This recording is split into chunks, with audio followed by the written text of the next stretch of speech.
그래서 나중에 이제 결론적으로 말씀드리자면 이걸 어떻게 해야 되느냐, 이 대책 문제가 참 시급한 문제입니다. 그 다음에 이제 세 번째로요, 헌법재판소의 결정을 통해서 법을 바꾸는 수가 있습니다. 막법을 만드는 것이죠. 좋은 법을 폐지하고 나쁜 법을 만들고 허용하고, 이렇게 되면 그건 막법을 조장하는 것이죠.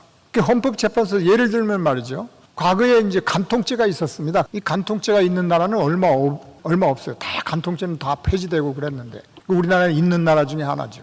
그래서 우리나라는 비교적 가정을 가진 사람이 불륜을 하게 되면 굉장히 그 억제가 되고요. 뭐 간통죄 때문에 고발하면 잘못했다 그러고 막 사죄하고 그래갖고 다시 가정이 회복되고 이런 사례가 굉장히 많습니다. 저희들은 그런데 법률에 종사해서 잘 알죠. 근데 헌법재판소 결정으로 간통죄를 없애버렸어요. 이러니까 이제 사람들이 뭐 마음대로 그냥 문란한 그런 관계 속으로 들어갔어요. 문란한 관계 속으로.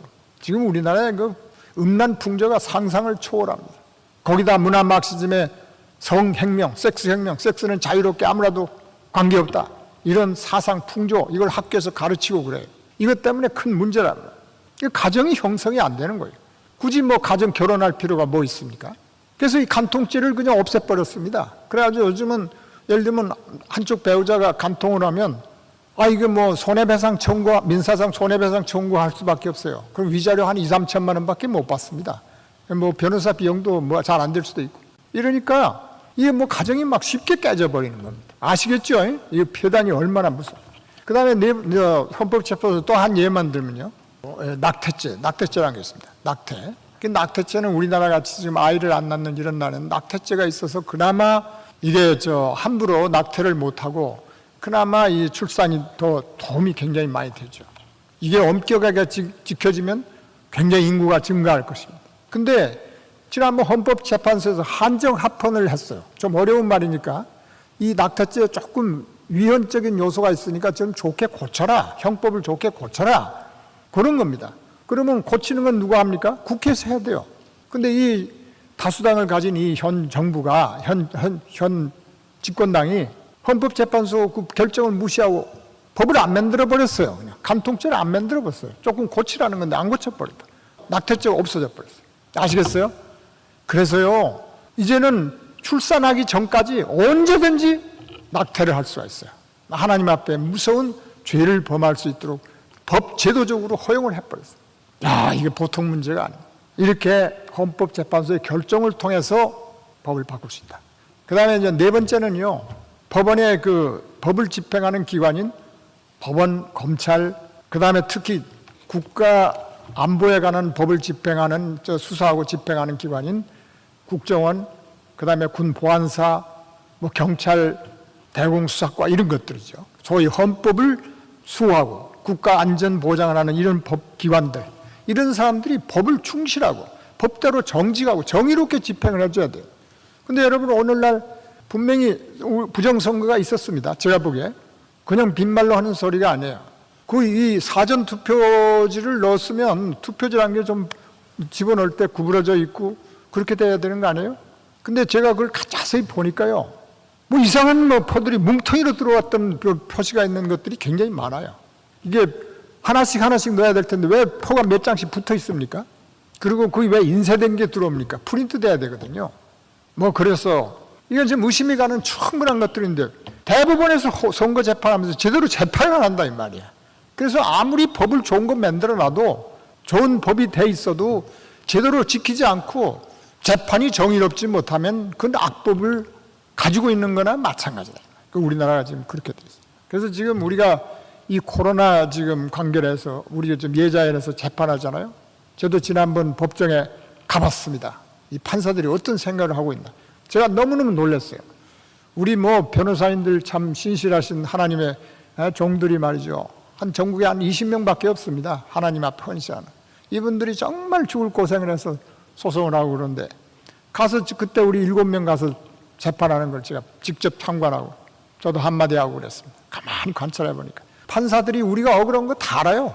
정의롭지 않은 거 다 알아요. 어떻게 10,000명이 들어가는 교회에 19명만 들어가도록, 그것도 겨우 허락받은 거 아닙니까? 우리가 싸우고 해가지고 겨우 19명 들어가는 거에 대해서 이 부당하고 정의롭지 못하다 말하면 판사들이 다 수긍해요. 그러면서도 기각해버린단 말이에요. 우리 요구를 들어주지 않아요. 왜 그럴까요? 정의로운 이 법을 집행하는 기관에서 정의롭게 집행이 돼야 돼요. 법대로 집행이 돼야 된다. 이것도 악법을 가진 거나 마찬가지예요. 헌법에 보장되어 있는 종교 자유라든지 신앙의 자유를 다 무시해버리고 법 집행기관들이 이렇게 하면 되겠습니까? 과거에 이런 일이 없었어요.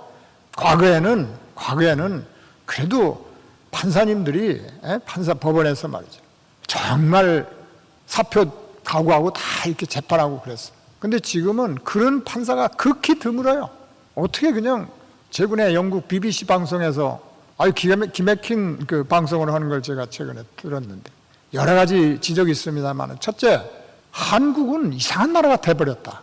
제 살을 뜯어먹는 나라가 돼버렸다. 그러니까 죽으려고 한다고 말이에요. 죽으려고 나라가. 자기 살을 뜯어버리면 사람이 살겠습니까?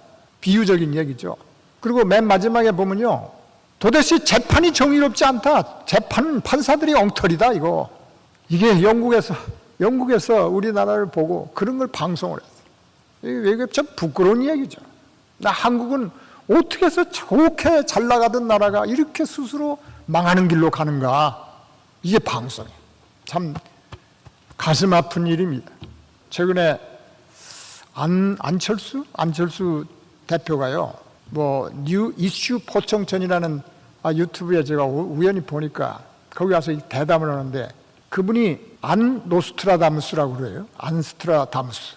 옛날 노스트라다무스가 뭘 좀 맞췄던 모양입니다. 안스트라다무스라는 말을, 그런 별명을 가지고 있다. 왜 그런 별명을 얻었냐 하니까, 자기가 2017년에 대선 때 후보로 나와가지고 이런 말을 했다는 거예요. 만약에 문재인 후보가 대통령이 되면 이렇게 될 것이다. 세 가지를 지적했어요. 첫째는 국민을 반을 쪼개가지고 아주 반은 적폐로 몰아갈 것이다. 그리고 국민이 두로 분열될 것이다. 이렇게 예언했어요. 두 번째는 무능하고 부패할 것이다. 셋째는 전 세계가 발전해 가는데 그것을 모르는 사람들이 나라를 다스리기 때문에 그 사람들만 집권할 것이기 때문에 대한민국은 아주 후퇴할 것이다. 그렇게 말했는데 2년 후에 사람들이 보니까 안철수 말이 맞아가더라 이거야. 맞았다 이거야. 그러고 자기를 안스트라다무스? 그래서 자기가 왜 그렇게 말을 했냐 이제 물어보니까 대담자가, 자기가 그 사람들하고 가장 대화를 많이 하고 같이 지내본 사람이다. 지내보니까 그 사람들 생각이 딱 굳어져 가지고 자기들만 옳고 세계가 나라를 어떻게 다스릴 줄도 모르고, 대개 지금 80년대에 공부를 했던 대학생들이요, 당시에 이제 북한의 밤새내 북한의 라디오 방송은 북한의 주체 사상 공부만 계속 해갖고 아침에 나와가지고 토론하고 이걸 이루고 4년 다 보내고 그렇게 살아왔단 말이에요. 그러니까 그 한참 중요한 때 그 머릿속에다가 좋지 않은 사상이 들어가가지고 더 이상 이 세상을 어떻게 좋은 세상을 만들 수 있는 아무런 지식이 없는 거예요. 배운 게 없어. 그래가지고 만드는 법마다 다 이렇게 세상을 망할 법만 만들어놨어요. 지금도 이 법을 통과시키려고 쌓여있는 법이 엄청납니다. 아까 우리 김영길 목사님이 쭉 말씀하신 거, 그 중에 극히 일부예요. 우리가 이제 내년 3월에 3월인가요? 대통령 선거가 있는데, 만약에 이 정부가 이런 계속된다면 이제 지금 만들어 놓은 어마어마한 법들과 또 앞으로 만들어질 법들과 그때 당시에 또 만들어질 법과, 그래서 우리나라가 어떻게 될 것인가 여러분 한번 상상을 해 보십시오. 하나님 앞에서. 그리고 우리 교회는 과연 하나님 앞에서 예배를 드릴 수 있을까? 그래서 이제 제가 여러분의 결론적으로 말씀드리면요, 여러분 예배를 싸우죠. 끝까지 우리가 법적으로도 싸우고 이렇게 합니다. 해야 됩니다. 이게 효과가 있어요. 그래도 하나님께서 역사하시면 더 좋은 효과가 나올 겁니다. 우리 고심 교단에서 교단적으로 이것을 지지하고 동참해가지고, 다른 교단 아무도 그렇지 않은데 이렇게 예자연을 유지해주고 지지해준 데 대해서 정말 감사드립니다. 근데요, 이거 해야 돼요. 한 사람도 빠짐없이 이거 해야 돼요. 끝까지 우리가 싸워서 합법적으로도 싸우고. 그러나 여러분 3사람, 5사람, 10사람 모여가지고 정말 우리 하나님 앞에 부르짖는 기도 없이는 이 나라가 살아날 수가 없습니다. 저는요, 2013년에 국정원장을 하고 나서서 하나님께서 저에게 사명을 주셨어요. 그래서 기독문화연구소, 한국기독문화연구소를 만들어서 이 동성애지 처음에 연구를 하기 시작했어요. 이슬람에 대해서 처음 연구를 하기 시작했어요. 그래서 많은 법들을 검토하고 지금도 월요일, 금요일 날 이 회의를 해요. 그리고 거기에 신실한 법조인들이 참여하고, 이 하나님께서 이런 때를 대비해서 준비를 시킨 거예요. 저는 몰랐죠, 왜 그렇게 하라는지를. 훌륭한 우리 전사들이, 믿음의 전사들이 나와서 합니다. 그런데 이제 마지막에는 이제 하나님의 개입, 하나님의 초자연적인 사랑의 개입. 근데 우리 한국 교회를 버릴 수가 없어요. 우리가 지금 개신교가요, 신자가 967만 6천 명입니다. 이것도 861만 명으로 인터넷 공격이 너무 심해가지고 확 줄었는데, 인터넷 싸워가지고 인터넷을 깨끗이 하니까 다시 106만 명이 돌아왔어요, 교회에. 여러분, 정말 이제는 큰 교회가 참석을 하든 안 하든 이 상관없이 어느 교회든지 그룹을 모여서 지어서 기도할 장소에서 정말로 3시간이고 4시간이고 5시간이고 깊은 영적인 기도로 들어가야, 우리 기도가 하늘에 산달돼야 우리나라는 살아나고 교회는 삽니다. 이제는 다른 방법이 없어요. 다른 방법이 없어요. 잘 들어주셔서 감사합니다.